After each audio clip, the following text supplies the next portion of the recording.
Você está passando frio, fome, sede? Está faltando realmente alguma coisa para você ser feliz? É uma mudança pequena com grande resultado. Isso é tecnologia da mente. E aquela criança também vai aprender aquilo e vai repetir, porque ela copia de você. Frustração. Vou falar um pouquinho sobre isso? Frustração. A frustração tem relação com a expectativa.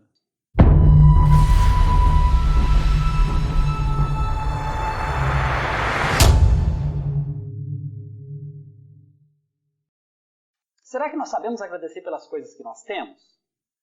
Ou nós olhamos mais para aquilo que não temos e esquecemos aquilo que nós temos? Há um filósofo italiano chamado Domenico de Masi. Ele dizia que ele era uma família com 11 irmãos.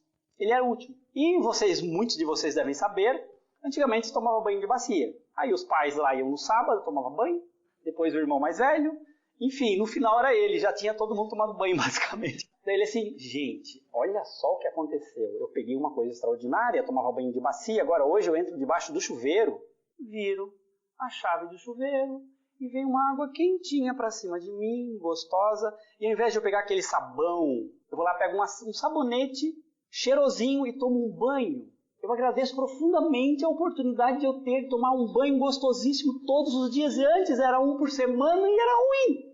Agora eu pergunto, quantos de nós sabe agradecer quando toma banho? Eu mesmo às vezes esqueço, eu que aprendi sobre isso. Porque a gente realmente acaba esquecendo as coisas boas. E quando falta, daí a gente chora, daí a gente reclama. Mas quando tem, a gente não vê.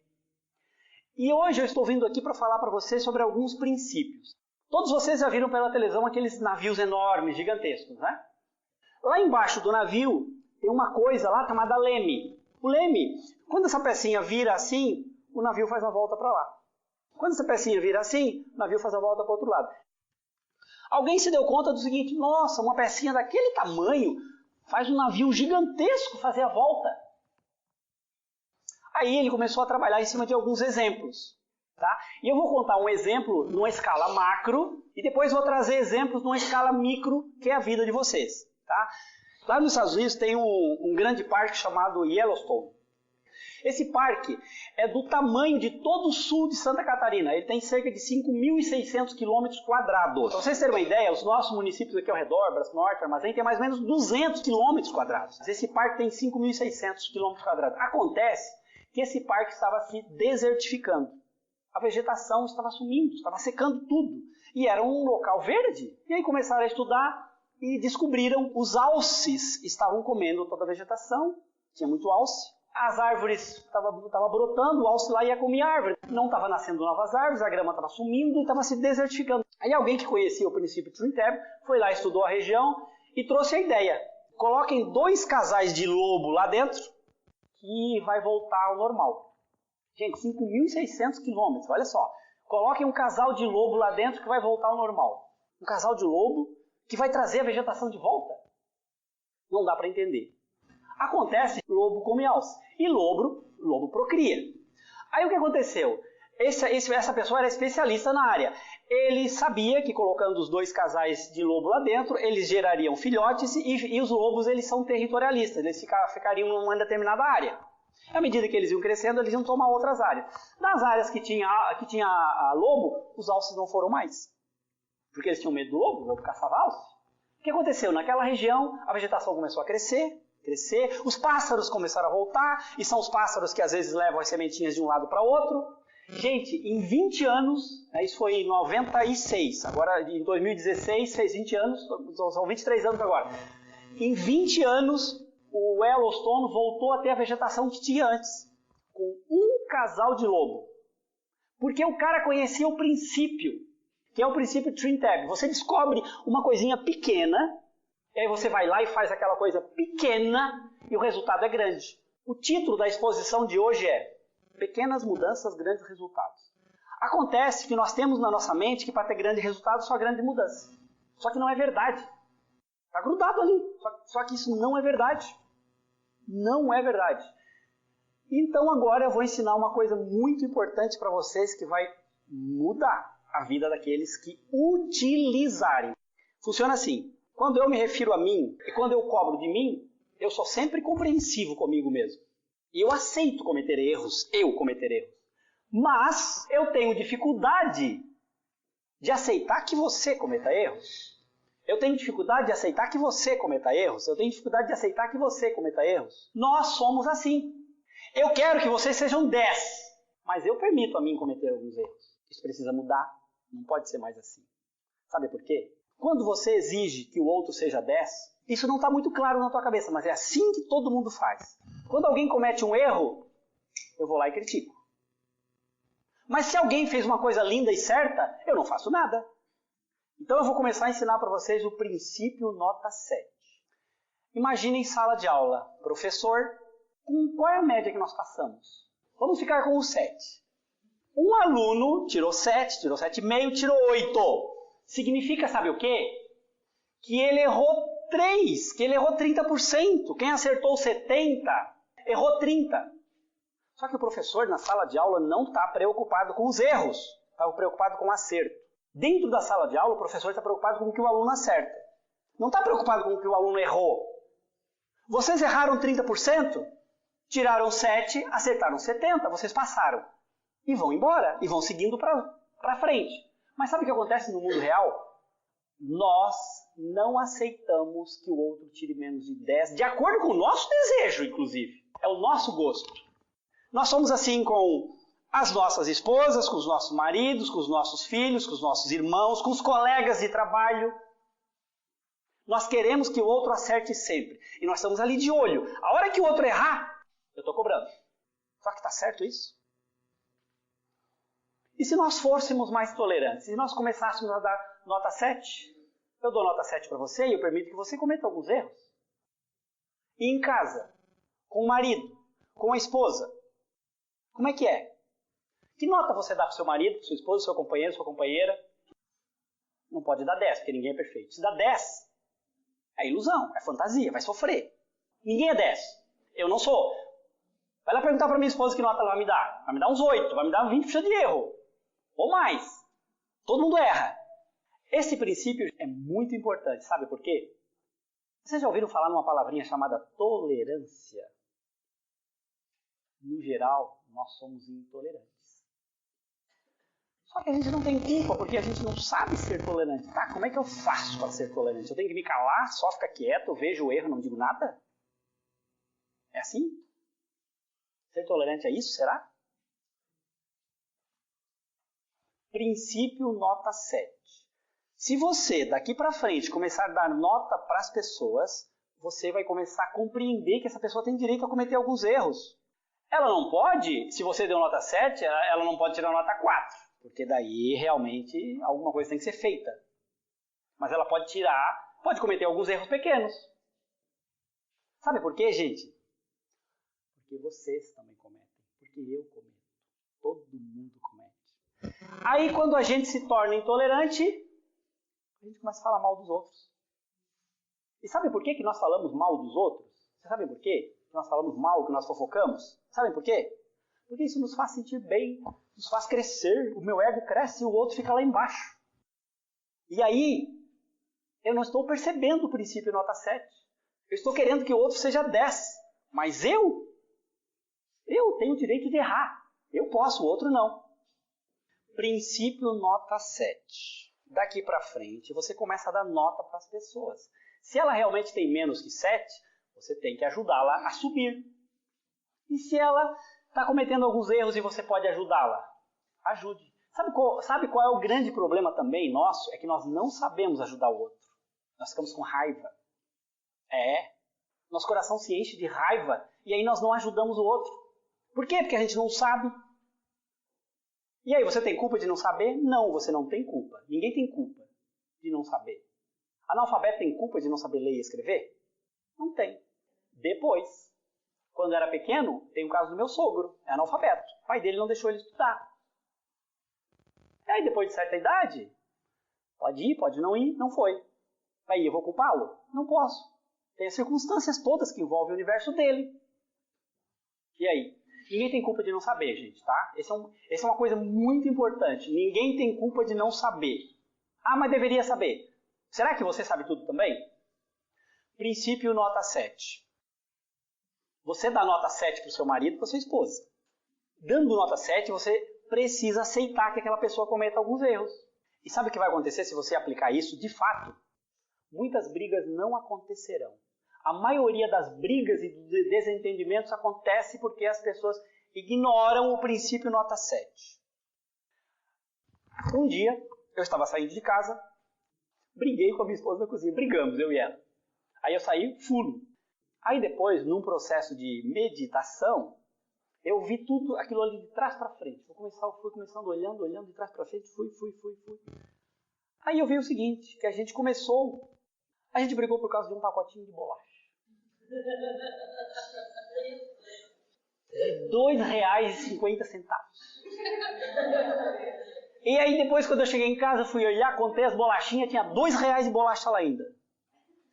Aí nós brigamos por 50 centavos. Eu assim, meu Deus, que idiota que eu sou. Briguei por causa de 50 centavos. Mas, gente, sabe o que aconteceu?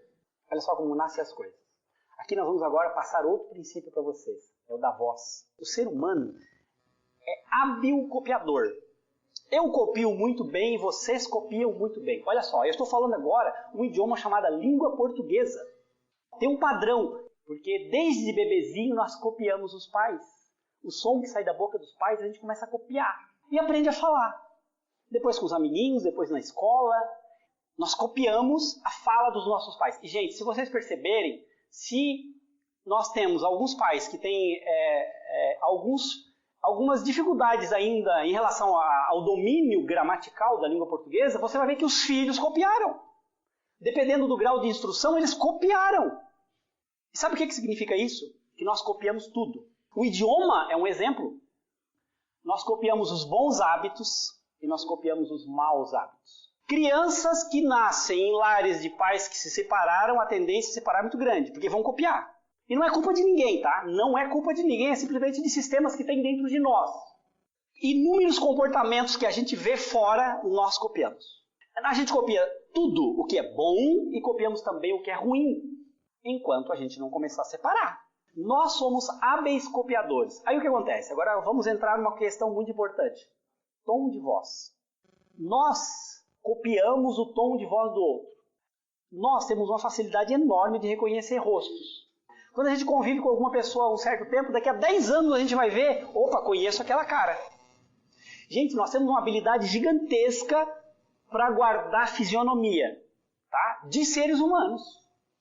Agora, eu não tenho a mesma habilidade para guardar a fisionomia de cães, de gatos. Eu não consigo guardar, nem vocês. Nós temos uma habilidade muito grande para reconhecer a fisionomia.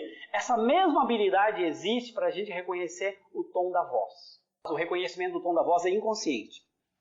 Funciona assim. Alguém viu uma coisa errada e ficou com raiva. E fomos nós que fizemos aquilo. Aí aquela pessoa vem falar com a gente. Quando ela vem falar com a gente, como é que vai estar o tom de voz dela? Vai estar alterado. Vai estar com um pouquinho de raiva. Eu vou chamar de tom 1. Tom 1. Essa pessoa chegou para nós para chamar atenção, vai falar com a gente, ela está com um pouquinho de raiva. Esse tom de raiva vai ser lido pelo nosso inconsciente. E se nós formos iguais hierarquicamente, a gente vai responder no mesmo tom. E aí a gente vai responder no mesmo tom, a outra pessoa vai ler o nosso tom. E vai aumentar para o tom 2. E aí aquela pessoa que foi chamada de atenção, está ouvindo o tom 2, vai responder no tom 2. E depois vai o 3, o 4 e o 5. Agora eu quero voltar na história do pacote de bolacha. Então, nós estávamos lá, eu e a minha esposa, e alguém, não importa quem, porque sempre é um ou é outro, e isso vale para todo mundo, porque é uma aprendizado constante.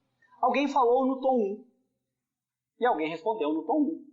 Daqui a pouco a gente já estava trazendo coisas do arco da velha de 10 anos, por causa de um pacote de bolacha. É assim que acontece na vida de vocês. Brigas é assim que começa.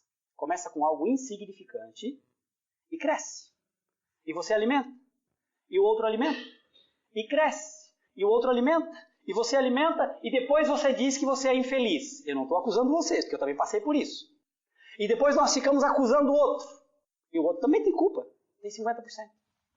Mas nós nos isentamos. Se nós brigamos com alguém, o culpado é o outro. Não sou eu nunca. Só que metade é você. Princípio nota 7, agora associado ao tom da voz. Daqui para frente, observem o tom da voz de vocês quando vocês não gostarem de algo. Esse tom de voz vai estar carregando raiva. E tudo bem, gente? Não há nenhum problema em sentir raiva. Eu sinto às vezes, eu sinto, todo mundo sente. A questão não é sentir raiva, a questão é o que você vai fazer com ela. Princípio nota 7. Você começa a dar nota para o outro. Nós temos que aprender a entender o outro, a amar o outro, a respeitar o outro, a compreender o outro. E não achar que só nós é que somos os bons da vida, só nós é que somos os melhores. Mas é preciso dividir esse espaço com o outro. Vocês se dão conta, olhando para trás, para os desentendimentos que vocês já tiveram, e todo mundo já teve, tá? Todo mundo já teve. A gente esconde, a gente não fala nada para o outro, a gente tem vergonha. Gente, mas vamos começar a aceitar que nós somos seres humanos, que nós estamos em processo evolutivo, que nós estamos aprendendo.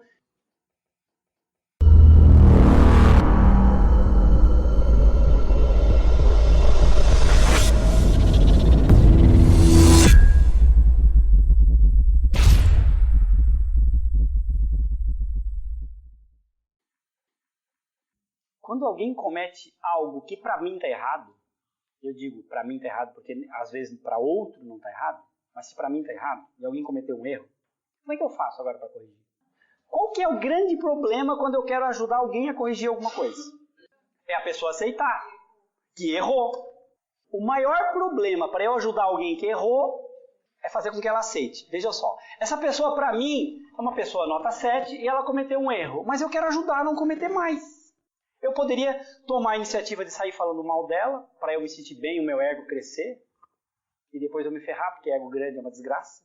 Ou eu posso tomar a iniciativa de querer ajudar aquela pessoa, de me sentir útil. Será que tem alguma técnica para isso? Um empresário de 50 anos tinha uma secretária de 25 anos. E ele pediu para a secretária redigir um e-mail. Ela foi lá e redigiu o e-mail e mandou uma cópia para ele. Ele leu o e-mail. Meu Deus, tá muito ruim isso. Aí ele saiu da mesa dele e ia em direção à mesa dela. A hora que ele estava indo para lá, ele começou a pensar assim, caramba, eu tenho 50 anos, ela tem 25. Será que eu conseguiria escrever um e-mail como eu quero hoje, quando eu tinha 25? Eu não conseguiria. Tá, o e-mail que ela escreveu hoje é melhor do que eu escreveria quando eu tinha 25? É. A gente sempre avalia o outro com os nossos critérios. O pai e a mãe chamam a atenção da criança com a cabeça de pai e de mãe, mas nunca como criança. Nós chamamos a atenção do outro de acordo com o nosso universo. A gente não vê o universo do outro. Se você é muito mais maduro do que o outro, para pensar. Outro dia eu fiz assim com um pai. Eu vi ele chamando a atenção de uma criança dentro do supermercado. Eu não conhecia a pessoa, mas eu parei com todo carinho, ou com a minha voz pautada de acordo, conversei com ele e fiz uma brincadeira com ele. Eu perguntei, escuta, quando tu tinha essa idade, como é que tu era? Ele assim, né? A gente esquece. E realmente, não podemos culpá-lo, e nem a vocês. Mas daqui para frente, quando você for chamar a atenção do outro, coloque-se dentro do sapato do outro. A gente sempre quer que o outro saiba tanto quanto nós sabemos. Em algumas coisas até pode, mas não em tudo. Então a gente tem que começar a analisar. Daí, aquele empresário, sabe o que ele fez? Ele foi lá e falou a verdade para a moça. Ele assim, eu vou te dizer uma coisa, eu não gostei do teu e-mail, mas se eu tivesse a tua idade, não teria sido tão bom. E o que eu vou precisar é que tu faça assim, assim, assim, assim, assado. Se tu não conseguires, tudo bem, tu vem e me pergunta. E vamos evoluir nesse tema. Percebe como mudou a cabeça dele? Ele ia lá e ia dar um esporro nela. E de repente ele se deu conta, caramba, ela tem 25 anos, eu tenho 50, eu tenho 25 anos a mais do que ela. Eu não posso exigir que ela saiba o que eu sei. Vocês percebem? Que nós julgamos o outro pelo nosso próprio universo. Nós não consideramos o universo do outro. Se você for chamar a atenção de uma criança de 10 anos, para pensar a tua idade em relação a dela. E não quer dizer que não tenha que chamar atenção. Tem sim. E agora, como é que faz para o outro aceitar? Eu tenho uma coisa que eu quero chamar a atenção sua. Como é que eu vou fazer? O outro não pode se fechar. O outro precisa se abrir. Quando eu começar a falar das minhas próprias limitações. Eu não contei a burrada que eu fiz no pacote de bolacha para vocês? Vocês estão aí, abertos para me ouvir. Eu fiz. e aceito. Sou um ser humano, mas corrigi, agora não vai acontecer mais. Não acontece mais. Esse ano eu briguei com a minha esposa 2 vezes. Uma briga durou 1 minuto. A outra durou uns 3. Antes, durava horas ou às vezes até mais de um dia. E é assim com vocês. A gente vai aprendendo. Sabe o que significa isso? Que eu ainda não aprendi totalmente não. Que eu ainda estou aprendendo. E sabe por que eu estou contando para vocês? Porque vocês vão colocar em prática e vão ver que não é tão fácil. A gente não para nunca.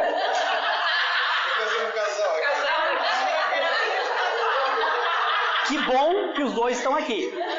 Casal. Que bom. Então é assim, não, casal, gente, é quem mais briga na Terra. E por quê? Porque homens são diferentes de mulheres, homens têm valores diferentes das mulheres, e um não quer ouvir o outro e quer que o seu universo entre dentro do outro. Não dá, o universo feminino é diferente do universo masculino. É preciso ceder um pouco, mas a gente não sabe. A gente acha que o outro tem que ser igual a nós, a gente não é capaz de usar o sapato do outro, entrar no sapato do outro. Vamos voltar. Como é que eu faço então para ajudar o outro a aceitar o que eu tenho para dizer? É contar uma coisa errada que eu fiz. Esse é um princípio. Se alguém chegar para vocês e contar uma coisa errada que fez e depois assim, ó, eu fiz isso, eu vi uma coisa que tu também fez errado, tu aceita uma opinião minha? Cara, depois que a pessoa contou uma coisa que ela fez errada, ela vai aceitar a opinião. Experimentem, façam um teste. Tá? Tu vai ser assim com todo mundo? Não. De cada 10, talvez 1 ou 2 não, mas 8 vai dar. É nesses 8 que tem que pensar. 7 vai dar. É nesse 7 que tem que pensar. Faz sentido? É aquele empresário de 50 anos, com a secretária de 25, chegou lá e falou, eu não gostei do teu e-mail, eu ia até brigar contigo, mas eu lembrei que quando eu tinha 25 anos, eu faria diferente, eu não faria tão bom quanto eu faço hoje, então é natural, eu tenho mais de 25 anos do que você, então é natural que eu tenha aprendido muito mais. Ele contou isso pra ela, e daí pronto, ela aceitou. Vai ter alguém que não vai aceitar, mas a maioria vai. Mas 30% não vai. Percebe? E aí eu não posso fixar naqueles casos que não vão funcionar, eu estou fixando naqueles casos que vão funcionar. Faz sentido? Ok? E aí o seguinte, também cabe a vocês irem praticando, porque é uma questão de prática, você vai argumentando, vai aprendendo. Aquela não deu certo, da próxima você vai fazer melhor, porque talvez você também não tenha feito bem feito, e tudo bem, porque foi a primeira vez que você foi fazer. Não deu certo, totalmente certo. A gente vai aprendendo. Tudo bem? Então é assim, o que eu estou passando aqui para vocês, gente, são princípios gerais. Vai funcionar sempre? Não. Vai funcionar de cada 10, vai funcionar 7 vezes. Mas já é bastante, já é muito bom. E tem outra coisa, tá? Às vezes a pessoa não aceitou na hora, mas ela vai ficar reflexiva. Não, veja só. Vamos seguir em frente? A gente está tratando do que aqui? Pequenas mudanças, grandes resultados. Ok, então assim, princípio nota 7, o que é? É lembrar que o outro é humano e que todo mundo é. É, exatamente. Pegaram? Observem a voz de vocês. Observe a voz do outro.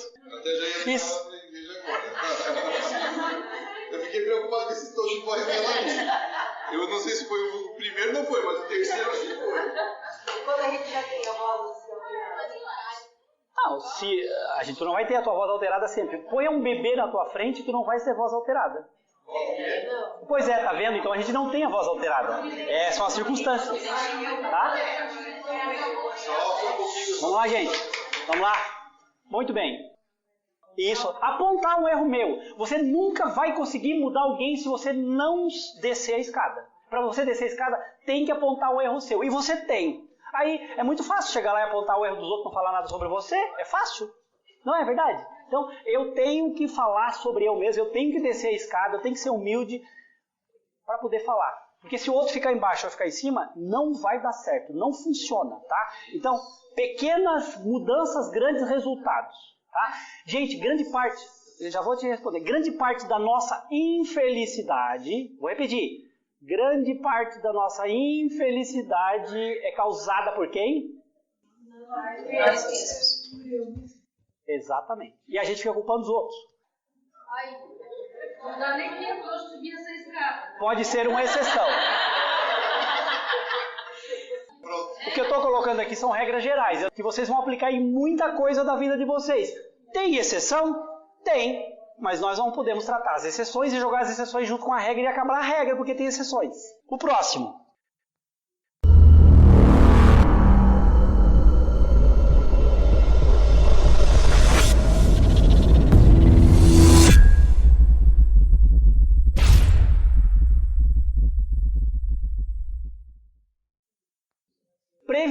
previsibilidade.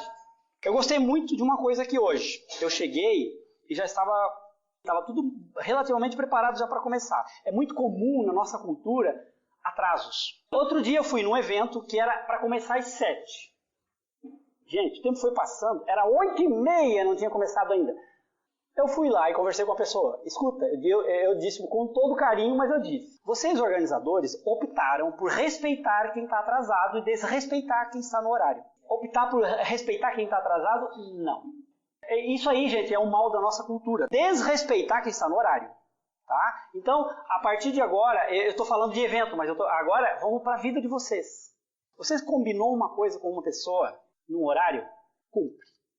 Se você não cumprir, sabe o que vai acontecer com a outra pessoa? Você está desrespeitando a outra pessoa. Eu estou desrespeitando a outra pessoa se eu marco um horário e não chego. Eu estou desrespeitando a outra pessoa. E sabe o que vai acontecer no interior daquela pessoa? O que acontece no interior de uma pessoa quando eu chego atrás? Ela pode até não mostrar, mas o que está acontecendo no interior dela? O que está acontecendo? Isso, agora pensem em vocês. Alguém marcou com vocês e não chega. Essa pessoa está desrespeitando você. Aí o que acontece no seu interior?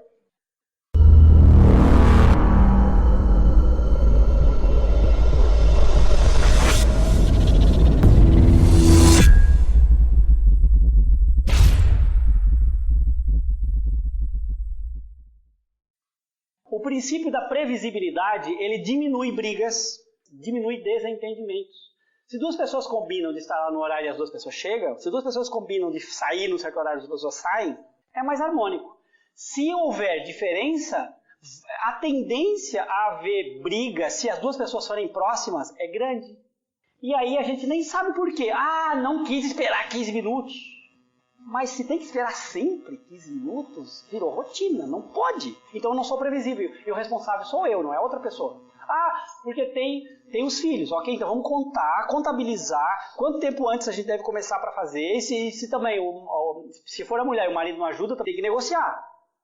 Então, previsibilidade, gente. Previsibilidade em relação ao horário. A outra coisa, previsibilidade em relação às tarefas. Eu me comprometi com uma coisa, eu só tenho uma coisa para fazer. Porque se eu não ia fazer, então eu não devo me comprometer. Previsibilidade vai fazer com que você seja mais respeitado, mais respeitada. Se você não está se achando respeitado ou respeitada, é porque às vezes você não está sendo previsível. Gente, previsibilidade é um valor. Vou repetir. Previsibilidade é um valor. É um valor como honestidade, como bondade, como amor. Previsibilidade é um valor. Uma pessoa que não é previsível perde o respeito. Eu vou dizer novamente. Uma pessoa que não é previsível, ela perde o respeito. Por que ela perde o respeito? Porque as outras pessoas vão deixar de confiar nela. Não confiam mais. E não confiam mais porque ela não é confiável. Mas ela tem culpa? Se ela não sabe, não tem. Mas agora vocês todos estão aprendendo. Em relação a uma tarefa que vocês recebem, é preciso fazer. Mas se não conseguir? Se não conseguir, tome a iniciativa, vá lá, para quem te deu a tarefa, converse e diga a dificuldade. Explique. Por que você não está conseguindo? Explique. E diga, mas antes do horário, antes do tempo. E peça ajuda, talvez. Porque se você não fizer isso, o responsável é você, não é o outro que te deu a tarefa. Você disse que ia fazer, a pessoa está esperando que você faça. A previsibilidade se estende a muitas coisas da nossa vida. No trabalho, em casa, com o esposo, com a esposa, com os filhos. Tá? Tem muita gente que promete coisa para os filhos. Amanhã a gente faz. Amanhã a gente compra. Está errado. Se você diz que faz, faz. Se você não pode fazer ou acha que não deve fazer, convence do porquê que não deve ser feito. Um pai e uma mãe tem que ser previsível. Tem que ser previsível. Se promete, faz. Se não faz, não promete. Porque a criança não é tola, a criança aprende. E a criança depois vai te desrespeitar. E aí foi você que construiu o desrespeito, não foi a criança. E é isso que você está ensinando para aquela criança. E aquela criança também vai aprender aquilo e vai repetir, porque ela copia de você. E aí, a nossa vida vira um pandemônio. Estão percebendo vários princípios que vocês estão aprendendo hoje, que se vocês colocarem em prática, a vida de vocês vai ser mais feliz e vai haver mais qualidade de vida? Vocês percebem que algumas coisas dessas que são realizadas, que a gente ignora, traz tristeza e dor e briga e raiva para as nossas vidas? Faz sentido?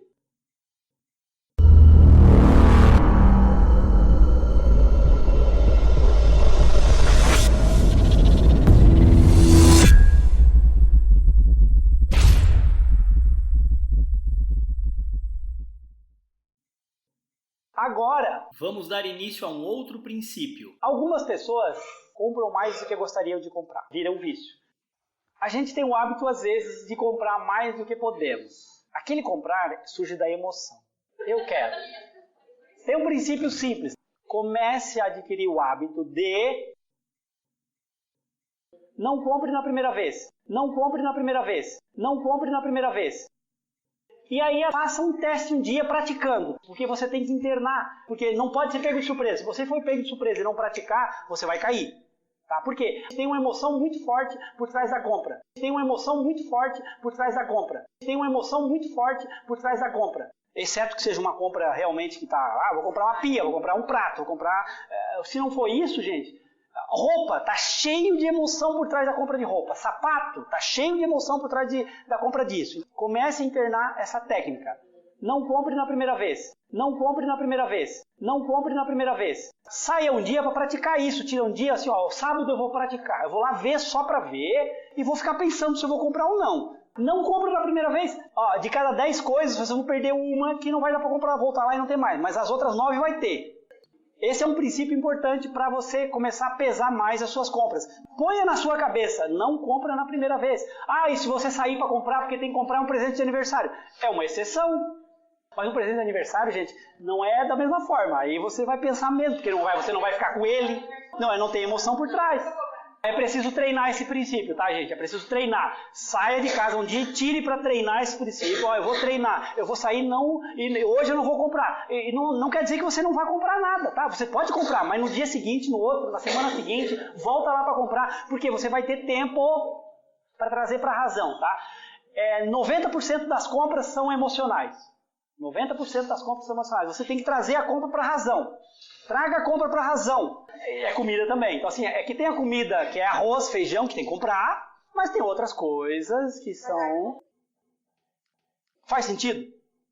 Nós estamos falando sobre pequenas mudanças, grandes resultados. Nós estamos falando de tecnologia da mente. Tecnologia da mente, que vai ajudar você a conseguir melhores resultados na sua vida. Tecnologias trazem resultados para nossas vidas muito rápido. Isso que eu estou ensinando para vocês são coisas simples, básicas, fáceis de praticar, que vai mudar a vida de vocês. É prática, exige prática. Eu estou praticando todos eles até hoje. Não pense que vocês vão chegar em casa hoje e a sua voz, se você fizer uma coisa errada, a sua voz vai estar... Não!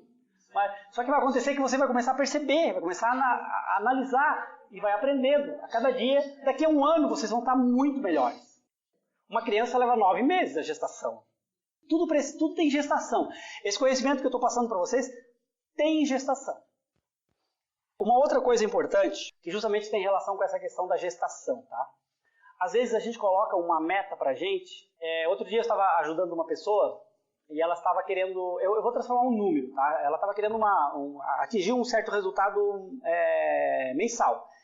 E esse resultado era 8, tá?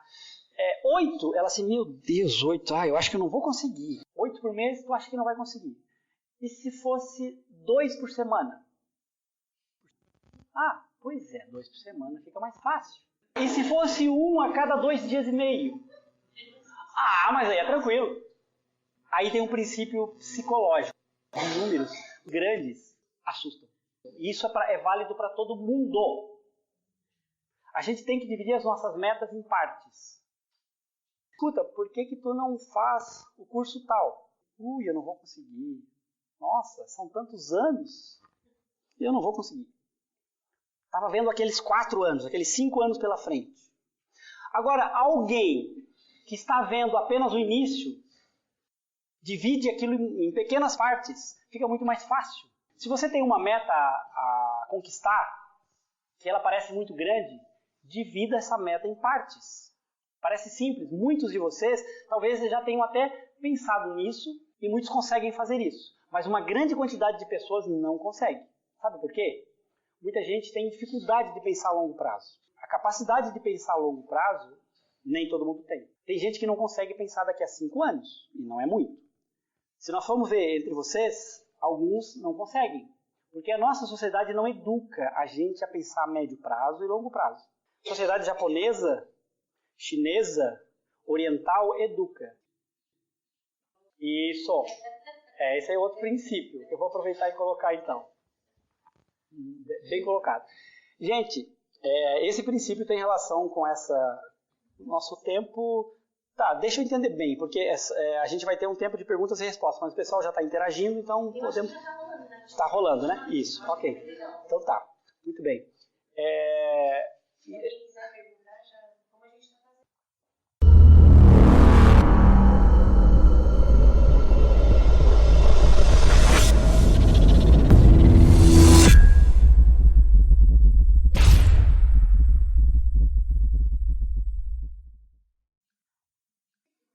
Agora tu falou numa palavra importante, frustração. Vamos falar um pouquinho sobre isso? Frustração. A frustração tem relação com a expectativa. Eu crio uma expectativa de que uma coisa vai acontecer. E aí eu fico alimentando aquela expectativa. Alimentando. E de repente, não acontece. Porque pode não acontecer. E aí eu me frustro. E aquilo dói muito. E aí eu fico sofrendo por vários dias, semanas, meses.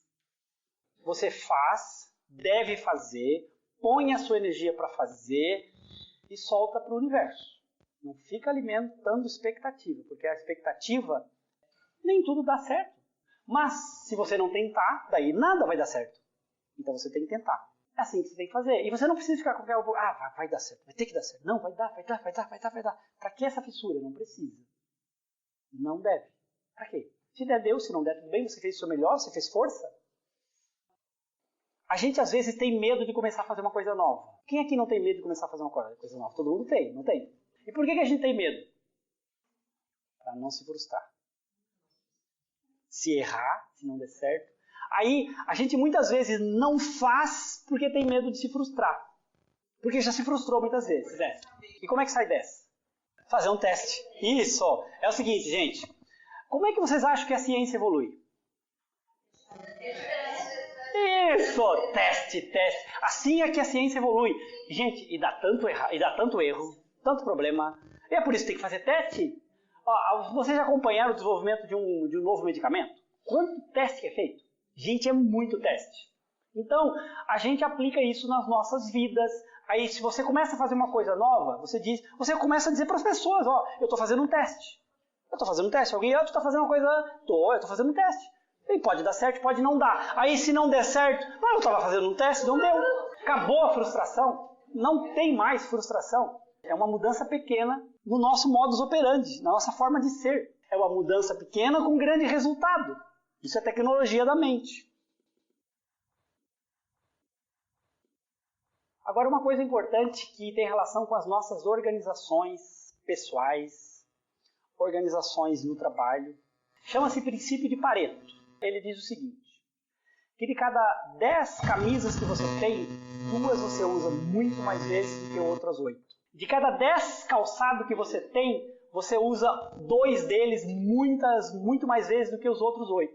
Tem um que é todo dia, isso.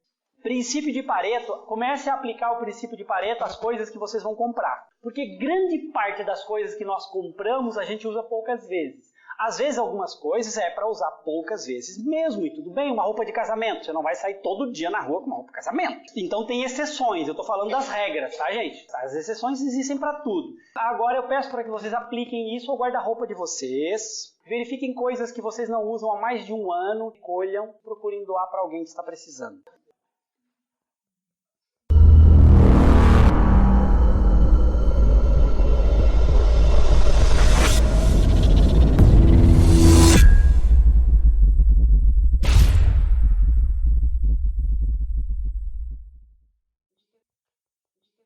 Princípio do senso de utilidade. Você sabe por que muitas pessoas têm depressão? Tem uma coisa muito importante para a gente se sentir bem conosco mesmo. A gente precisa se sentir útil. Para ser feliz, para ter mais qualidade de vida dentro de mim mesmo, eu preciso me sentir útil. Para eu me sentir útil, eu tenho que ajudar alguém. Tenho que ajudar alguém sem esperar nada de volta. Princípio da utilidade. Você vai se sentir muito bem fazendo isso. Então, gente, utilize o princípio de Pareto, que é a regra do 20-80 também. O princípio de Pareto é a regra de 20-80. Vá lá no seu guarda-roupa, aproveite que agora é inverno. Veja umas coisas lá que você não usa mais há um ano. Tem. Pode procurar que tem. Tem. Gente, se está lá um ano, você não. Se você for usar, vai usar uma vez, então usa uma outra peça, daí não usa aquela e doa aquela. E daqui para frente, quando você for comprar, pensa bem, será que isso aqui realmente vai ser útil? Eu vou usar mesmo? Ou vai ficar lá no canto? A gente às vezes compra uma coisa porque é bonita, mas não compra uma coisa porque ela é realmente útil. O sapato é um grande exemplo. O sapato tem que ser confortável.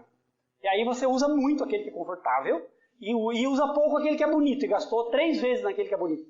Vamos ser práticos. O princípio de Pareto é isso. Quando você for comprar uma coisa, pense bem, eu vou realmente usar bem isso aqui? Isso vai ajudar você a fazer economias. Tenha certeza de uma coisa, o bonito te engana. Não quer dizer que não tenha coisa bonita, tem que ter, claro que tem que ter, mas tem que tomar muito cuidado, porque se o bonito não for prático, machucar o pé, você não vai usar. Qualidade de vida em casa reflete aqui e vice-versa. É um círculo. É um círculo. Se você chegar mal aqui, você sair mal de casa, você já vai chegar mal aqui. A minha situação, Princípio da gratidão. De repente, você recebe uma notícia de que alguém muito querido morreu. E acontece com todos nós. Aí naquele dia, nós vamos chorar. Vamos chorar muito. Mas, será que um dia eu estive abraçando aquela pessoa e dizendo, eu te amo? Tu é importante para mim? Se tu não existisse, tu faria falta na minha vida? Estou falando muito sério e eu estou falando de mim também, tá? Estou ensinando isso para vocês porque eu estou aprendendo comigo. Eu não nasci sabendo isso, não. Primeira vez que eu disse em família, em festa de família, em festa de Natal aos meus pais, eu amo vocês, faz 2 anos. Eu sou de uma geração que a gente não aprendeu isso assim com os pais. Hoje já se aprende. Pare para pensar, e se um irmão de você... Eu estou sendo drástico aqui, mas é preciso. Se um irmão de vocês morresse agora, se um pai, se uma mãe, você já disse alguma vez para ele ou para ela, eu te amo, aceitando todos os defeitos dela, porque ela tem defeitos, ele tem defeito.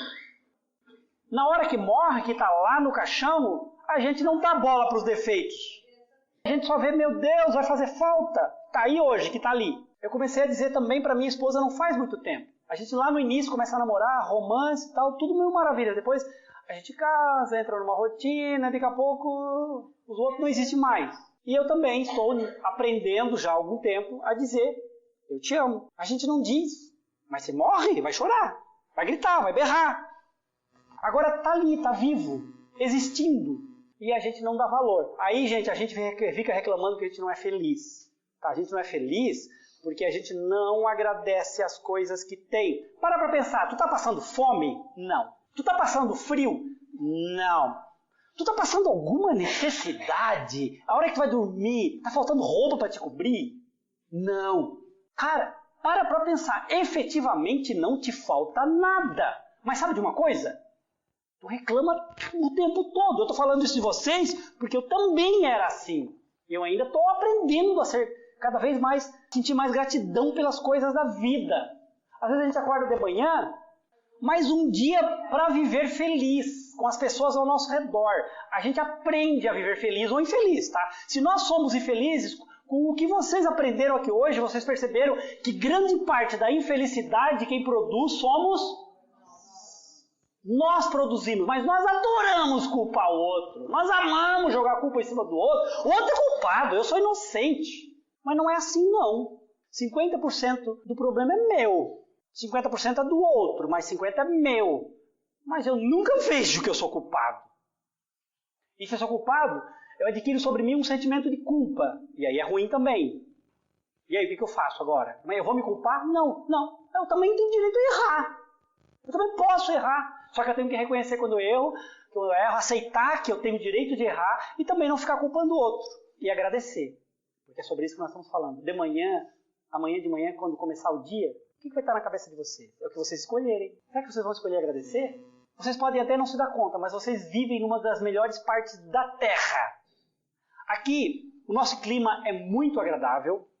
Gente, eu conheço 27 países. Tá? Viajei o mundo todo. Eu conheço, acho que, todos os climas do mundo. Neve a calor extremo, onde só tem areia. Nós vivemos num lugar onde tem muito verde, tem chuva, tem água, tem calor que não é muito forte, se é alguns dias só por ano. Tem um frio que não é muito forte, se for alguns dias por ano. Gente, nosso clima é agradável. Nós temos emprego. Falta emprego aqui. Tá cheio de mendigo na rua? Não tem, né?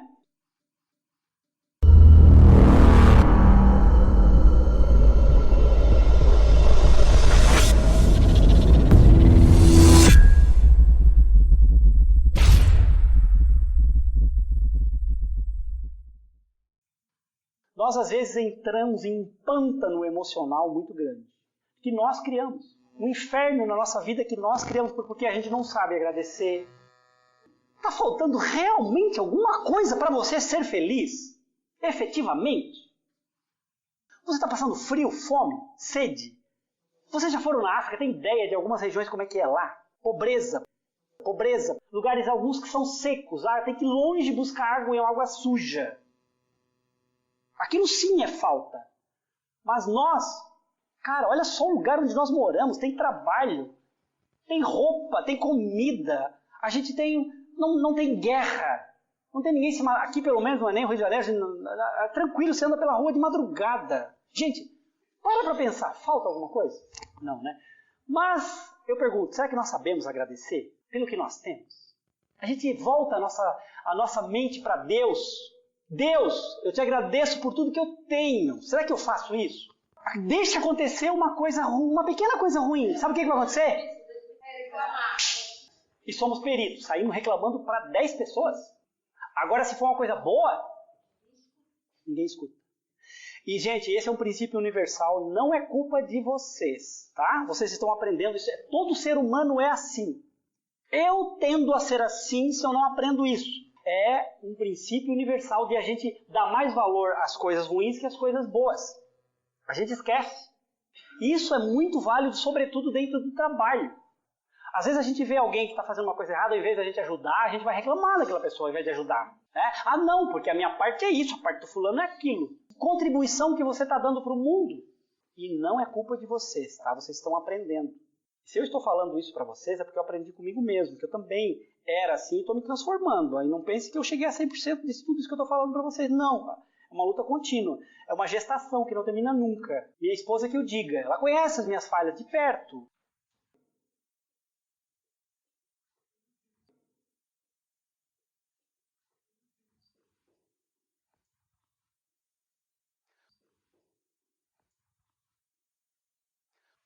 Um outro princípio importante é o seguinte: o ser humano não sabe dizer não sei. A gente acha que sabe, a gente confunde as nossas crenças com o saber. Qual que é a diferença entre a crença e o saber? Então a gente tem que saber dizer não sei quando a gente não sabe. E a gente tem dificuldade, tá, de dizer não sei. Sabe por quê? Porque dizer não sei parece que eu sou ignorante quando eu digo não sei. Ou fraqueza, mas não. As pessoas mais sábias, elas sabem dizer não sei. Porque elas conseguem identificar quando elas sabem e quando elas não sabem. Dizer não sei. Quando você não sabe.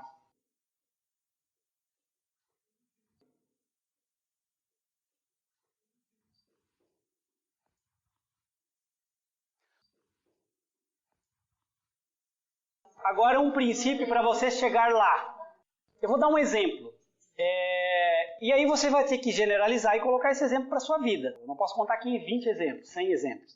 Um jovem acaba de sair ou está terminando o ensino médio e na sequência ele vai para onde? Acontece que muita gente não sabe o que quer fazer. Muita gente não sabe o que quer fazer. Eu estou falando de um jovem que vai para a universidade e não sabe o que quer fazer. Mas esse exemplo cabe na nossa vida sobre algumas coisas que a gente não sabe o que quer fazer. Primeiro você começa a eliminar aquilo que não quer. No caso do jovem, ele seleciona as áreas acadêmicas. Me ajuda aí, área da saúde, das exatas, das humanas, da terra, que é geografia, a química. Alguns dizem que é da terra, outros dizem que é formal. Aí o que a gente faz? A gente começa a eliminar aquilo que não quer. Porque é importante limpar a mente. Você começa a selecionar aquilo que não quer e começa a ficar com aquilo que você gostaria. E você vai selecionando. A mente se fecha dentro dela mesma. Não vou conseguir resolver e vai ficando pior. Aí você começa a selecionar aquilo que não gosta, aquilo que não quer. Vai ficando menos coisas. Vai ficando menos. E vai ficando menos e vai diminuindo. E dá um tempo, porque aquilo ali precisa entrar em gestação também. Precisa gestar. E você vai reunindo. Não, isso aqui eu também não quero. Daqui a pouco fica algo lá que mexe com você. Tá, ok, estou gostando disso. Parece que é interessante. Próximo passo é olhar para os teus sentimentos. Porque você já começou a escolher baseado nos teus sentimentos, mas continue observando para eles. Os sentimentos precisam estar em harmonia com a razão. Se a razão quiser uma coisa, porque o pai falou que tinha que fazer odontologia, e daí o filho vai fazer odonto porque o pai falou. Eu estou falando um exemplo porque dentro de casa, dentro do trabalho, tem essas coisas. Um falou, o outro falou. Cara, e o que eu estou dizendo para mim mesmo? Como que eu me sinto em relação a mim? Tem que ter essa harmonia entre a razão e a emoção. Razão e emoção precisam estar harmônicos. Os sentimentos precisam estar juntos para a gente conseguir uma meta. Tu quer uma meta? Quer realizar uma meta? Quer fazer uma coisa? Tem que estar a razão e a emoção em harmonia para que você possa agir. Você não vai conseguir agir em relação àquela meta se a razão e a emoção não estiver harmonizada. Por exemplo, você quer fazer um curso. Está pensando em fazer um curso. Eu realmente quero esse curso. As minhas emoções estão sintonizadas com ele. Eu gosto disso, vai ser importante para mim. Vai me ajudar? Tem que fazer essa análise, razão e emoção. Se não houver harmonia, vai romper em algum momento e não vai chegar ao final. Vai pagar um certo tempo e depois vai desistir. Jogou tempo fora, jogou dinheiro fora, não deu certo. Muita gente começa e não termina. E nós temos vários exemplos entre vocês. E algumas coisas também aconteceu comigo, de começar e não terminei. Porque lá atrás eu não observei a harmonia entre a minha razão e a minha emoção. Tem que estar harmônico, tem que estar junto ali, harmonizado. Se não estiver, vai ser perda de tempo. É preferível perder um pouco mais de tempo para analisar isso, tá?